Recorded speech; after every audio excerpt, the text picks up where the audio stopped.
យ៉ាងណាក៏ដោយការដាំដុះស្ពៃតឿក៏បានជួបនូវបញ្ហាប្រឈមខ្លះៗដែរលោកពេញកំយាងប្រាប់ថាជាទូទៅច្រើនតែជួបបញ្ហាសត្វល្អិតបំផ្លាញដំណាំនិងជំងឺដែលមានដូចជាជំងឺក្រាភ្លើងនិងជំងឺរលួយគល់ជាដើមលោកកំយាងបានបន្ថែមថា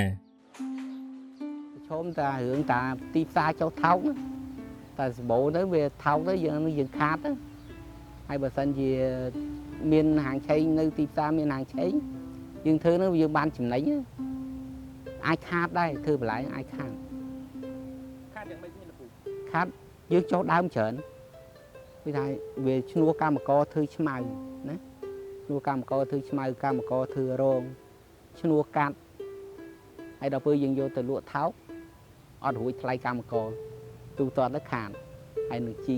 កសិកម្មថ្នាំពុលបាទខ្ញុំមានមតិ5ផ្ញើទៅបងប្អូនដែលចង់ដាំបន្លែចូលដាំស្ពៃតឿហ្នឹងវាស្រួលចេះវាស្រួលថាវត្តជីវិតវាខ្លីយើងរយៈពេលតែមួយខែយើងបានផលហើយការថែទាំវាក៏អត់ពិបាកដែរអាហ្នឹងវាអត់ទៅស៊ីទឹកហើយជីក៏មិនទៅស៊ីដែរយើងអស់ចំណាយអស់ដើមទុនតិច